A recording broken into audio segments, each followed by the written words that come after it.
All right, welcome back to Photoshop. And today we're going to take a look at one of the new beta neural filters that's been improved inside of Adobe Photoshop. Now, last year, Photoshop came out with neural filters and we had a lot of beta filters. And this year, we still have something called depth blur as a beta filter inside of Photoshop, but they've improved it and it's definitely a lot better than where it was. So today what I'm going to show you is what in the world does blur do? How does it work? Good about it, and then how to improve it and what we would like Adobe to do to improve the neural filter.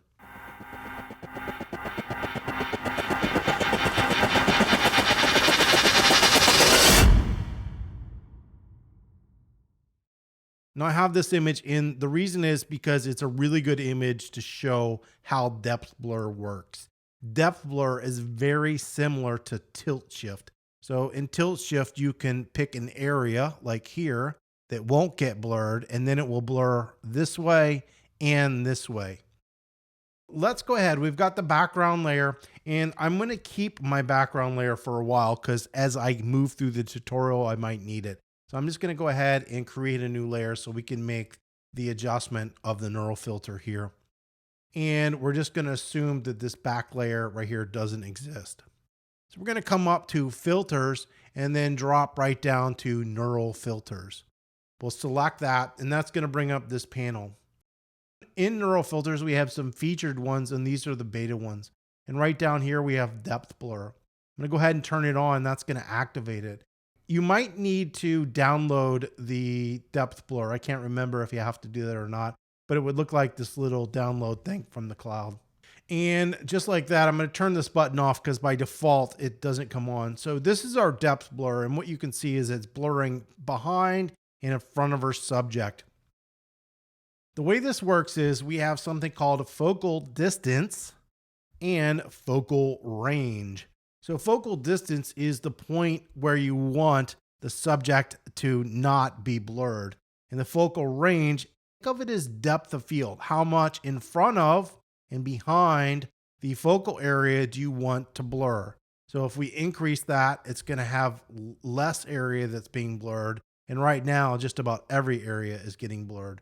The way you can manually set your focal distance is by clicking in the image, but you need to click in the neural filter up here, not in your regular image. So you're going to come in here, and in this case, obviously, you want the face to be in focus. So I'll click on that, and that's going to do a better job and tell Photoshop, hey, this is the focal point of my subject.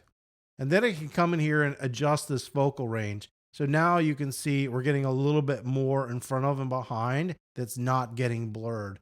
If I slide this back down, it's going to reapply that, and now this is blurry. So I can change that or control that depth of my blur. Down here, we have the blur strength and our haze. And if I want to add a little haze to it, I can. I'm not a big fan of just haze and removing the blur because it's a little bit too gray. We can also change the color. And this is important to notice. I'm going to do it a lot so you can see it. It is changing the blurred area, but not the subject area. So we're just getting the temperature change in the areas in which it's blurring, not in the foreground, which is really actually a cool effect. And that works the same for the tint, the saturation, and the brightness. So you can change any of those values. We also have the ability to add grain, which actually is a good idea. If this image had a lot of grain in it, when we blur it, it would blur out the grain. So to make it look realistic, we can use this grain button to add grain back into the blurred area. We have the option to output just the depth map only if that is something that we want. Right here, we have a before and after, so I could see what it looked like before the depth blur and then after. And before, notice that we have some hair, and after, it's chopping off the hair. So in this image, the biggest issue with this is it actually did a good job of making the selection and making it look realistic without any horrible halos, but it is cutting off the hair here. So we're going to take a look at what it does in the other selection method, which is focus subject, and then is there a way to improve this to make it come out just a little bit better. Right here, we have the ability to show all the layers or just the selected layer. In this case, that's not going to really make any difference. Now we have a second option of a way to make the selection. Instead of coming up here and clicking in the image, we can click this, and it's called focus subject. I assume, I don't know, this is just like select subject in Photoshop or in the new Adobe Camera Raw, where it's using AI to make a selection around our subject. The problem is we don't have that refined hair. So you can see it's really chopping off the hair really bad here. It did a better job of selecting the hat, but it totally chopped off the hair. And that's because those hair values are very similar to the background. Our last option is, how do we want to output this neural blur or depth blur back to our original image? We have new layer, which I don't think is a good option. Current layer, which really isn't a good option either because it's totally destructive because we can't go back and change anything. We have new layer, which I said. We have a new layer mask, meaning we're going to get a new layer mask, which I think is a good option. We have smart filter. Now remember, a smart filter will let us go back in and change all these settings after we've applied them. So that's a good option too, and a new document. In this case, I want the mask. I usually prefer a mask over smart filter option. So I'm going to pick new layer mask and then hit OK, and we'll see what that looks like. So you can remember I saved my background layer and I created a new layer. So it made a new layer masked. So let's click on that mask and open it up. A mask is just either applying or not applying an adjustment. In this case, the neural filter depth blur is the adjustment. The black area is where it's not applying it. The white area is where it is applying the depth blur. So let's go ahead and grab our zoom tool and then get in here to the hair. So you can see right here, it just totally chopped off that hair. I can turn this back on. We had all that fine hair, and all that fine hair is gone, which is not good. Can we fix this and improve it? So what we're going to do is we're going to turn this off, and we're going to leave this layer on right here. And I'm actually going to create another layer, and this is going to be called Smart, because guess what we're going to use? We're going to use Smart Object. So let me hit Command 0 to zoom back out. And we're going to do this a little bit differently. But first, let's go ahead and run that same neural filter again. To apply that, we're going to go back down to neural filters.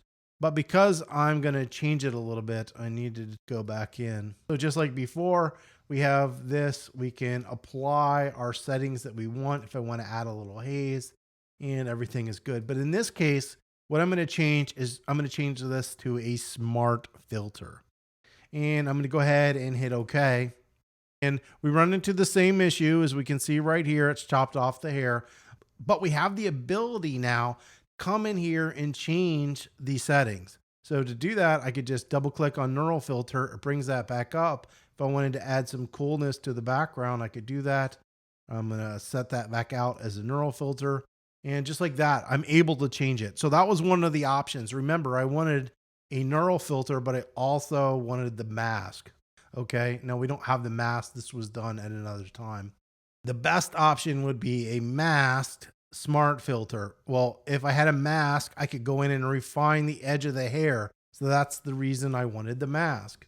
But there is kind of a way around it. It doesn't work perfectly in this image, but it might work better in some other images. So let's go ahead and take a look. So I'm going to select my bottom layer. This is important. You need to select that bottom layer where nothing has been done to it. Then what we're going to do is we're going to select our subject. So we can either grab this new selection tool and hit select subject here, or I could go select subject. That's going to use the AI to automatically make a selection of our subject. And if you remember, even without doing select subject, one of our new options is once we're in this object selection tool, I can just hover over it and it will automatically try to make a selection, and I can click on this and that will automatically make that selection. It messed up these areas right here, and that's okay. It's not a big deal. But what this allows us to do is to come up here to select and mask. Select and mask has refine hair. So what we want to do is we want to zoom into the hair here a little bit, back on the edge detection, and I can click refine hair. And you can see Photoshop's coming in here and trying to refine that hair edge. It didn't do a good job. So what I'm going to do is reset that. So to manually do this, what I'm going to do is we need to make sure the hairbrush is selected. And then I'm just going to come in here and apply to the area where I want Photoshop to do a better selection. And it missed this area over here. So I'll paint over that. And you can see it did an okay job. It didn't really do a great job. I think it's just having a difficult time seeing the values here. But whatever it is, it's better than it was. So after we've made our selection, and believe me, this is not a great selection, we're going to change this to layer mask. So I want to output this as a layer mask, which is important. So you can see we've got this layer mask here. And so it's selecting our subject and not selecting our background. But what we want to do is we actually want this mask to be up here. And I'm going to come and create new mask so we can put the mask on the top layer of our image. And I'm going to move it. So what I'm going to do is just grab this mask and slide it up here. Remember, black area is not selected and the white area is selected, which is the opposite of what I want. So I'm going to select my mask and hit Command I to invert that. And what this is doing is because this mask is over top of this smart filter, it's bringing us back some of the detail in the hair right here from this image where the smart filter isn't getting applied. It's not perfect. It's still cutting off that hair in this one specific image, but I think if Refine Edge did a better job, which it usually does, of making a selection, this method would work. The last thing that we could do to really improve this is I'm going to go ahead into my mask right here. This is important. I'm in the mask. I'm going to grab my brush. I'm going to get color black. I'm going to lower my flow quite a bit. I'm going to reduce my brush size down. And then I'm just going to slowly paint a little bit in here. And what this is doing is just painting some of the opacity out. So we're getting the background layer. And right here, I think I did a little bit too much. I'm not so worried about that hair. So we're bringing some of this hair back, and we're bringing it back from the original image. And if we zoom back out now, you can see now we're picking up that hair. We're not getting the blur there, but I think it's such a small area that it's pretty much unnoticeable. So you can see using this little mask, and that's why I wish the Refine Edge brush was in the neural filter, because this would help us improve selections like this.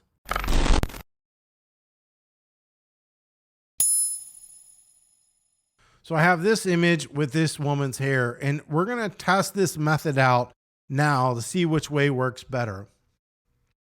So first thing we'll do is Command J to duplicate that layer. We're going to go up to Neural Filters. We're going to turn on Depth Blur. I've got Focus Subject selected.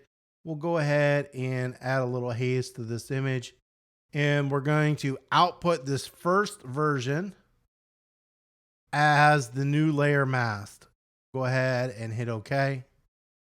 And just like that, we've got the smart filter. You can see it's getting fuzzy on the edge of her hair. So let's go ahead and turn that off. We're going to turn this layer back on. And we're going to apply the smart filter to this image. So we're going to go back up to Neural Filters. We're going to turn on the depth blur. It'll keep everything basically the same as it was, except for this time we're going to output as a smart filter so we have the ability to change. It's still not doing a good job with the hair. We're going to hit OK. That's expected. What can we do? We need to come down here. We're going to select our subject. Then we're going to hit Selected Mask. And we're going to hit Refine Hair. And you can see Photoshop, because we have strong contrast between the background, it's doing a much better job of selecting the hair. I'm not worried about this area right here. So we want to output this, and we could really do it a couple different ways, but I'm just going to do it as layer mask and hit OK. We'll come back up to our smart filter. We're going to create a mask, and then we're going to take this smart filter and move it up here. So now that we have the correct, better selected image, I'm going to invert that. And so now what we have is the smart filter. So what I'm going to do is just zoom in right here, and we'll slide down. Let me get off that so it's not affecting it. So the way we can see if this mask did anything is we're going to go ahead and disable it. So I'm going to go ahead and right click and disable this layer mask. And you can see, yeah, right off the bat, this did blur a little bit more than when the layer mask is enabled.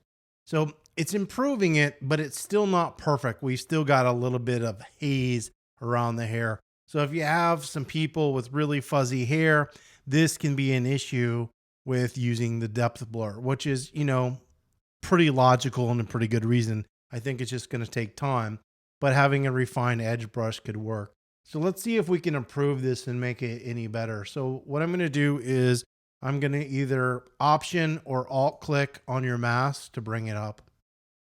We're going to come on over here to the burn tool. I'm going to make the burn tool bigger. We've got our exposure on 20%, and what's key here is the shadows. And so what I'm going to do is just paint over these fine hairs to darken them up. This is just making that dark area stronger. It's not affecting the light area, but hopefully we'll get a little bit more of a better selection. So then we'll go ahead and Alt click this out again. And you can still see. So the issue with this is the way a mask is working. Remember, only the dark hairs have mask on it not to affect it. But the blur is actually blurring in a radius, not on just one pixel. It blurs this way and this way. Sometimes you can control that, sometimes you can't in Photoshop.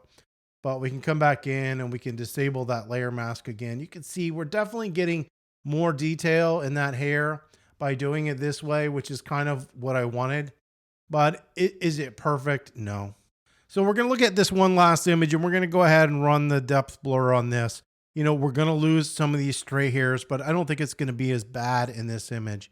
And the reason I picked this image is just a distracting background. So we have this nice picture of this girl. She's real clean and simple. And then we've just got all this chaoticness in the background. So by simplifying the background, I think is going to be helpful. So we'll go up here to Filter, Neural Filters, click on that depth blur. We're going to focus on our subject. It's making a selection of our subject. You can see it did cut off some of the hairs, but it's leaving some of them. So it's doing a pretty good job. And I'm not going to change the strength of this blur or haze or anything like that. We're just going to go for its default. We're going to go ahead and output this one to a new layer masked and then hit OK. Just like before, we've got a new layer on top of our old layer. We are losing a little bit of stray hairs. I don't think it's a huge issue in this image, but it did a really good job of blurring out the background and not really affecting our image. So overall, I would say that, man, Adobe is definitely going to get a B+ on this new neural filter of depth blur. Overall, I think I would give Adobe a B+ on this new depth blur. There's some issues, and look, these issues are going to happen whether we're manually doing these selections or we're having artificial intelligence, in this case, make these selections. Overall, it's doing a really good job. We're not seeing those harsh transitions like we did before, and a lot of outer glow around our subjects, which looks atrocious. So the blur is really well done, and it's not giving us halo effects. It does seem to give some halo on highlight areas a little bit, but on the darker areas, it seems to work a lot better. Well, that is the new depth blur in the Adobe Photoshop Neural Engine. If you found this video helpful, don't forget to give it a thumbs up. If you have any comments or questions, you can leave those below. And please don't forget to subscribe.